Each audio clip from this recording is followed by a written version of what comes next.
Assalamu alaikum, beautiful people. Hope you all are doing great by the grace of Almighty Allah. So let's start our part 3. I was running late for class. So I threw on a t-shirt and I didn't realize until afterwards that I put it on inside out and backwards and my tag was sticking out the front. I couldn't figure out why no one in class would talk to me except for this one guy, KX Jin. He just went with it. We started doing our problem sets together and how he runs a big part of Facebook. And their class of 2017 is why you should be nice to people.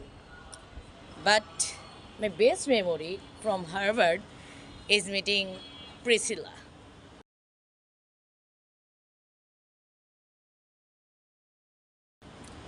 I had just launched this prank website, FaceMesh, and the ad board wanted to see me. Everyone thought I was going to get kicked out. My parents drove up here to help me pack my stuff. My friends threw me a going away party. Who does that? As luck would have it, Priscilla was at that party with her friends that meet the line for the bathroom in the Buffalo Bell Tower. And in what must be done on of all time most romantic lines.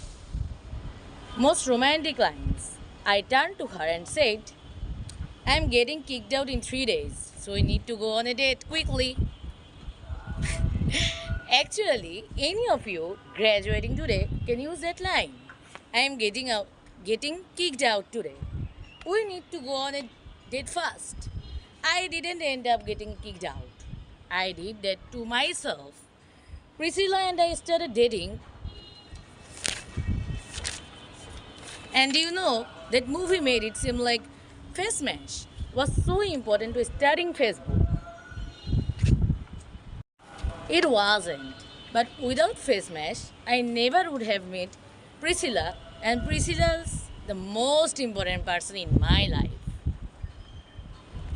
So you could still say it was the most important thing I built in my time here. We have all started lifelong friendships here, and some of us even families. That's why I am so grateful to this place. Thanks, Harvard. Today I want to talk about purpose. But I'm not here to give you the standard commencement about finding your purpose. We are millennials.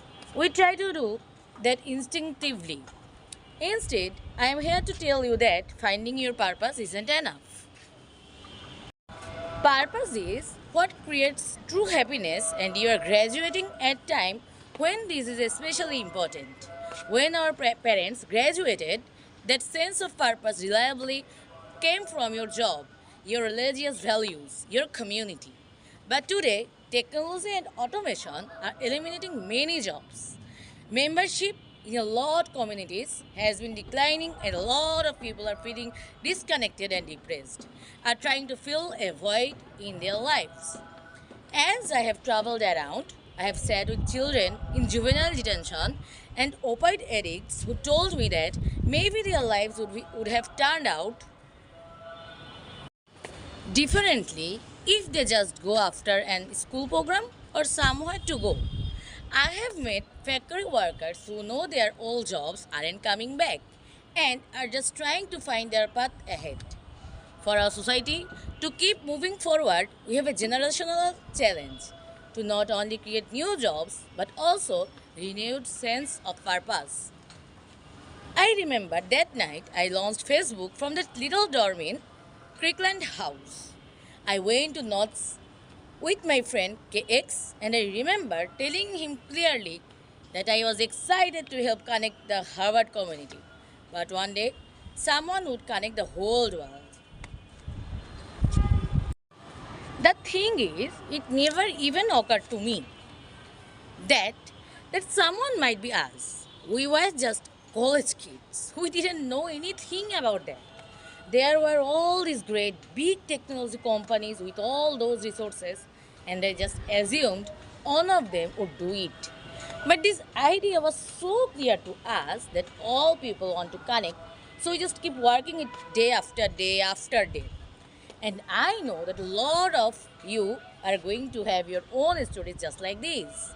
A change in the world that seems so clear that you are sure someone else is going to do it. But they are not. You will. But it's not enough to have that purpose yourself. You also have to create a sense of purpose for others, and I found that out the hard way. You see, my hope was never to build a company. I wanted to have an impact, and as all these people started joining us, I just assumed that that's what they wanted to do too, so I never took the time to explain what it was that I hoped we would build. A couple years in some big companies wanted to buy us, but I didn't want to sell. I wanted to see if we could connect many people, and we were building the first version of Newsfeed at the time. And I thought if we could just launch this, it would change how we all learn about the world. Nearly everyone else wanted to sell. Without a sense of higher purpose, this was their startup dream. True, this was their startup dream, which is came true and it tore our company apart. After one particularly tense argument, one of my closest advisors told me if I didn't agree to sell the company right now, I would regret that decision for the rest of my life. Relationships were so frayed that within a year or so, every single person on our management team was gone. That was my hardest time leading Facebook. I believed in what we were doing, but I felt alone and worse. It was my fault. I wondered if I was just wrong, an imposter, a 22-year-old kid who had no idea how things actually worked. Now, years later, I understand that. That is how things work when there's no purpose of higher purpose. So it's up to all of us to create it so we can all keep moving forward together. And today, I want to talk about three ways that we can create a world where everyone has a sense of purpose by taking on big, meaningful projects together by redefining equality so everyone has the freedom of pursue their purpose and by building community all across the world. So first, let's take on big meaningful projects. Our generation is going to have to deal with tens of millions of jobs replaced by automation like self-driving cars and trucks. But we have the potential to do so much more than that. Every generation has its defining works. More than 3 lakh people work to put that man on the moon, including that janitor. Millions of volunteers immunize children around the world against polio, and millions of more people build the Hoover Dam and other great projects. And now it's our generation's turn to do great things. Now I know, maybe you are thinking, I don't know how to build a dam. I don't know how to get a million people involved in anything. So that's the end for today. Bye!